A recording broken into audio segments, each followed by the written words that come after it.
Welcome back to exam time. Suresh Babu garu, మరి ఎంత చక్కగా ప్రిపేర్ అయినా కానీ ఒక ఒత్తిడి అనేది ఎగ్జామ్ రాయడాన్ని మొత్తం దెబ్బతీస్తుంది. ఈ ఒత్తిడిని ఎదుర్కోవడం ఎలా, పిల్లల మీద ఎందుకు ఒత్తిడి కలుగుతుంది అసలు ఎగ్జామ్స్ కోసం?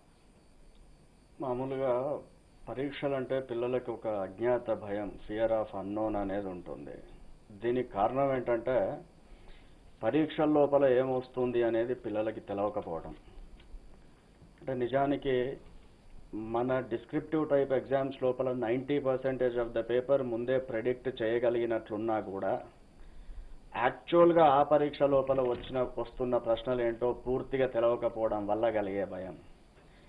రెండవది ఏంటంటే అసలు తనకు ఎంతవరకు తెలుసో తనకు తెలవకపోవడం. సో తనకు ఎంతవరకు తెలుసో తనకు తెలవట్లేదు అని అంటే తన ప్రిపరేషన్ లోపల నాణ్యత సరిపోయేంత లేదు అని అర్థమవుతుంది.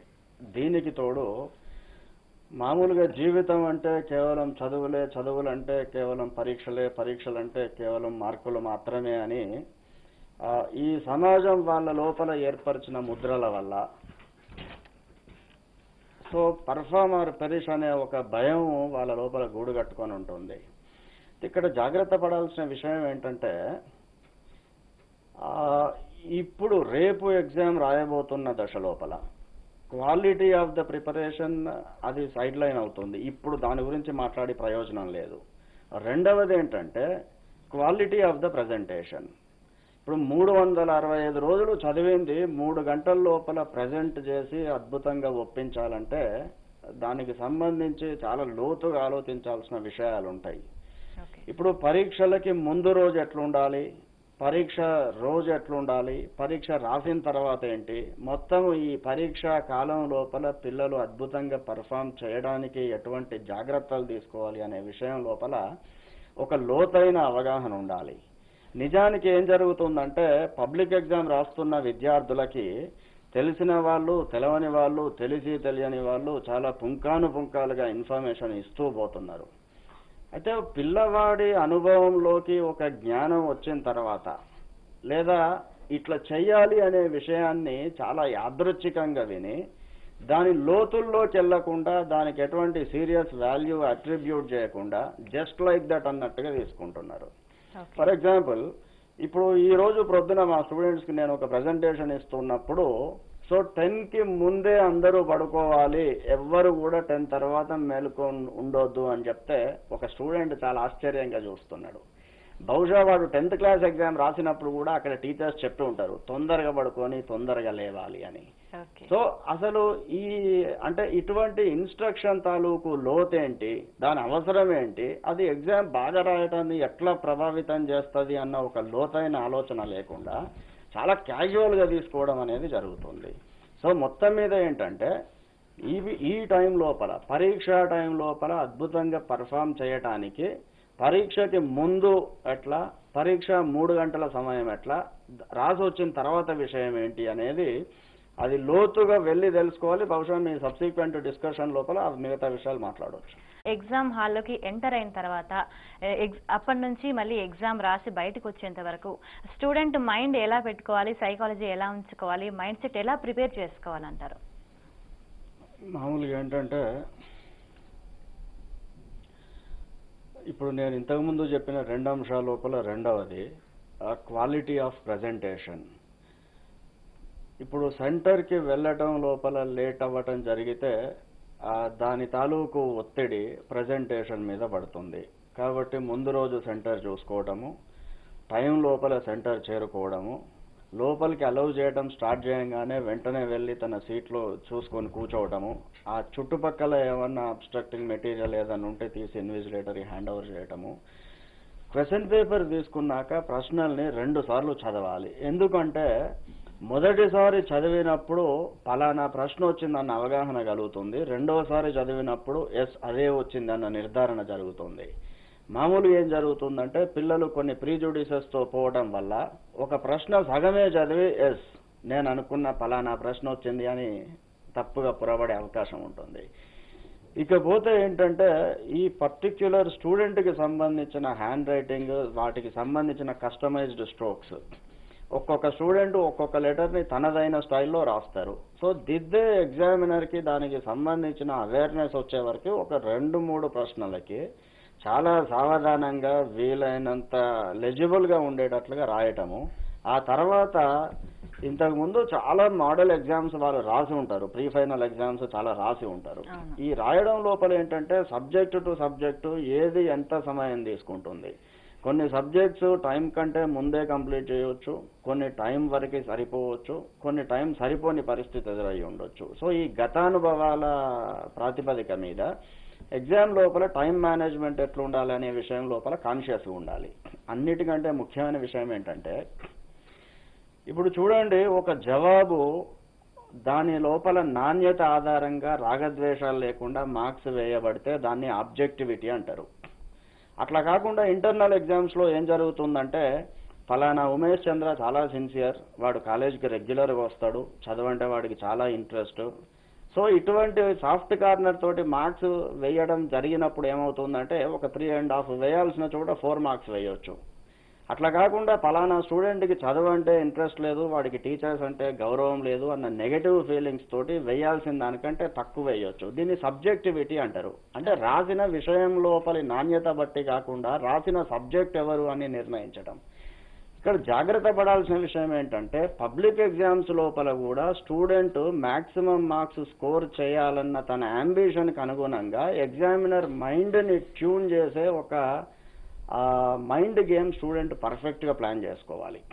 జనరల్గా ఎగ్జామినర్ అంటే ఎవాల్యుయేటర్ ప్రతి ఆన్సర్ స్క్రిప్ట్ తీసుకుంటున్నప్పుడు ఈ స్టూడెంట్ ఎట్లా రాసిందన్న క్యూరియాసిటీ ఉంటుంది.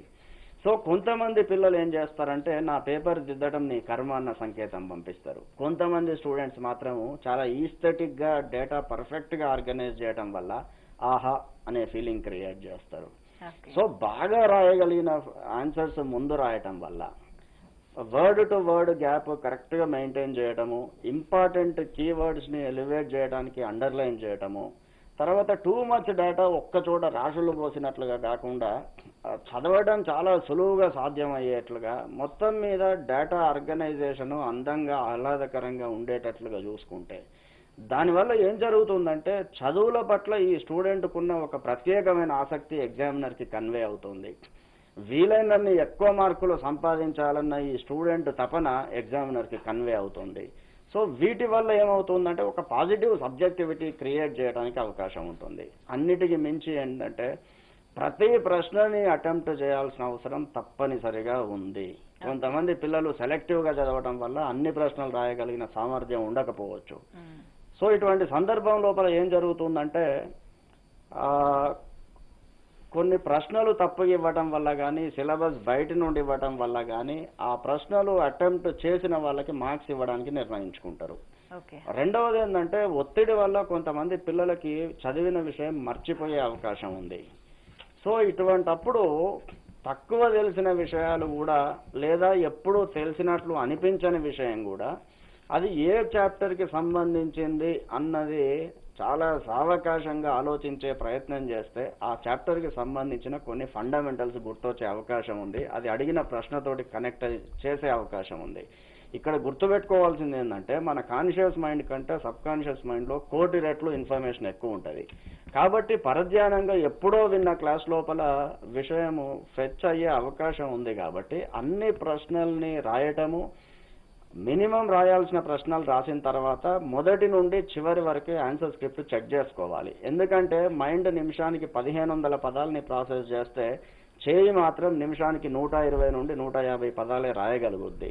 సో ఈ కోఆర్డినేషన్ లోపం వల్ల తను ఒకటి అనుకుంటే మరొకటి రాసిన ఆ తప్పులు ఏమైనా జరిగి ఉంటే రాయాల్సినవన్నీ రాసిన తర్వాత చెక్ చేసుకోవడము, వెళ్ళిన అడ్వాన్స్ పేపర్ కంప్లీట్ అయిన తర్వాత కూడా పరీక్ష హాల్ వదిలి బయటికి పోకపోవడం.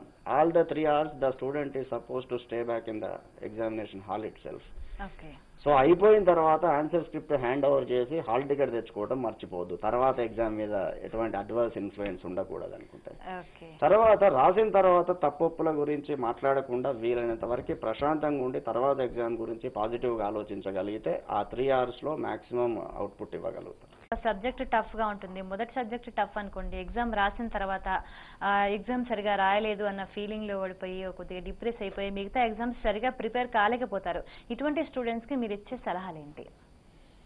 అంటే మామూలుగా అంటే ఈ ఒక్క విషయమే కాకుండా టోటల్గా పరీక్షలు బాగా రాయడానికి మూలమైన విషయం ఏంటంటే పాజిటివ్ థింకింగ్. జనరల్గా ఏం జరుగుతుందంటే స్టూడెంట్స్ సెల్ఫ్ టాక్ లోపల నెగటివ్ ఇన్పుట్స్ ఎక్కువ ఇస్తుంటారు. వాళ్ళతో వాళ్ళు మాట్లాడుకునే విషయాల లోపల నెగటివ్ థింకింగ్ 90% ఉంటుంది. నేను చదివినవి ఎగ్జామ్లో వస్తాయో రావో, నాకు గుర్తొస్తాయో లేదో, నేను బాగా రాస్తానో లేదో, ఇటువంటివి. సో ఇక్కడ ముఖ్యమైన విషయం ఏంటంటే పాజిటివ్ రీఅఫర్మేషన్స్. నేను అద్భుతంగా రాయగలుగుతా, చదివినవి అన్నీ గుర్తొస్తాయి. ఇక్కడ ఇంకొక విషయం చెప్పాలి. ఒక ఆన్సర్ తరోగా నేర్చుకున్నాక ఒక స్టూడెంట్ ఏమనుకుంటాడంటే ఇంకొకసారి చూసుకుంటే సరిపోద్ది అనుకుంటాడు. అట్లా అవ్వడం వల్ల ఏమవుతుందంటే ఇంకొకసారి చదివితేనే గుర్తొచ్చేట్టుగా ఒక రాంగ్ కండిషనింగ్ జరుగుద్ది. అట్లా కాకుండా తరోగా నేర్చుకున్న విషయాన్ని ఇంకా ఎప్పుడు పరీక్ష పెట్టినా అద్భుతంగా రాయగలుగుతానని అనుకోవాలి. అట్లే పరీక్షకి సంబంధించిన ప్రతి అంశం లోపల పాజిటివ్ గా మాత్రమే ఆలోచించగలిగితే ఏదో ఒక తప్పు తాలూకు వైఫల్యంతో బాధపడాల్సిన అవసరం ఉండదు.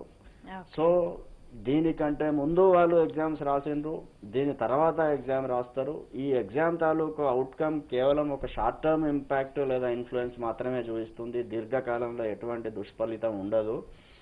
కాబట్టి పిల్లల మైండ్ సెట్ ఎట్లుండాలంటే బాగా రాస్తే మంచిది, రాయకపోతే మరీ మంచిది.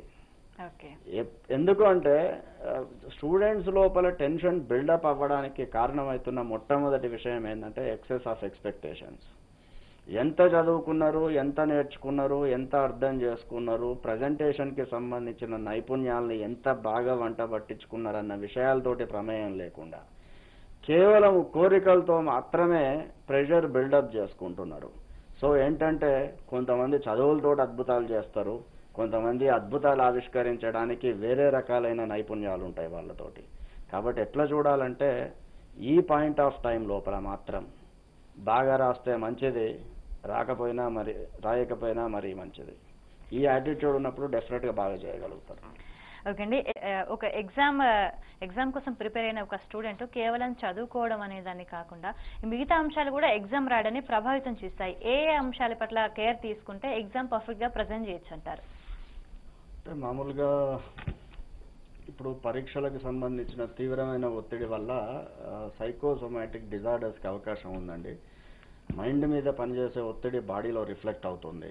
సో సిక్ అయ్యే అవకాశం ఉంటుంది. ఈ అవకాశాలని కాంప్లిమెంట్ చేసేటట్టుగా పిల్లలు కొన్ని తప్పు చేస్తూ ఉంటారు. ఈ టైం లోపల ఎగ్జామినేషన్ సెంటర్స్ దగ్గర బయటివి రోడ్ల మీద పదార్థాలు కొనుక్కొని తినడం కానీ, లేకపోతే హై కెలోరిఫిక్ ఫుడ్ తీసుకోవటం కానీ, లేదా స్వీట్స్ తినటము, ఇటువంటివి. సపోజ్ ఇప్పుడు ఎగ్జామ్ ముందు స్వీట్స్ తింటే ఏమవుతుంది అంటే బ్లడ్ లోపల షుగర్ లెవెల్స్ని కంట్రోల్ చేయడానికి బాడీ ఇన్సులిన్ పంప్ చేస్తుంది. సో న్యాచురల్గా విద్యార్థికి నిద్ర వస్తుంది. రెండవది సపోజ్ ఇప్పుడు హెవీ డైట్ తీసుకున్నారనుకోండి, న్యాచురల్గా that demands excess of oxygen digest అవ్వడానికి. సో అప్పుడు ఏమవుతుంది, మెదడు పొరల నుండి ఆక్సిజన్ తీసుకోవడం వల్ల విద్యార్థి ఒక మగతలోకి జారిపోయే ప్రమాదం ఉంటుంది. అందుకే ఏంటంటే సక్సెస్ అనేది ఒక కాంప్రహెన్సివ్ స్ట్రాటజీ. దానికి చాలా విషయాలు అంటే సమన్వయంతో కలిసి రావాల్సి ఉంటుంది. ఇప్పుడు ఒక ఎగ్జామ్ ముందు పిల్లవాడు ఎవరితోటైనా గొడవ పెట్టుకున్నాడు అనుకోండి, సో కోపం లోపల మైండ్లో ఎలక్ట్రోమాగ్నెటిక్ వేవ్స్ ఒక 50,000 టైమ్స్ ఎక్కువ మూవ్మెంట్ ఉంటుంది. దానివల్ల ఏకాగ్రత దెబ్బతింటుంది. సో అందుకే ఏంటంటే తీసుకునే ఫుడ్ విషయం లోపల చాలా జాగ్రత్తగా ఉండడం, జంక్ ఫుడ్, కూల్ డ్రింక్స్కి దూరంగా ఉండి వీలైనంత పోషకంగా ఉండే ఆహారాన్ని తీసుకోవటము, ఎగ్జామ్కి వెళ్లే ముందు వీలైతే ఒక గ్లాసు చల్ల తాగి వెళ్తే ప్రశాంతంగా రాయగలుగుతారు ఎగ్జామ్. తర్వాత లైట్ బ్రేక్ఫాస్ట్ తీసుకోవటము, బ్రేక్ఫాస్ట్ అవాయిడ్ చేయడం లాంటివి చేయొద్దు, అది నెగటివ్ పరిణామాలకి కారణం అవుతుంది. సో ప్రశాంతంగా ఉండడము, వీలైనంత ఎక్కువ ఫోకస్డ్గా చదవడము, ఫోకస్డ్గా కాన్సన్ట్రేట్ చేయడము, ఇటువంటివి చేస్తే డెఫినెట్గా స్టూడెంట్ బాగా రాయగలుగుతారు.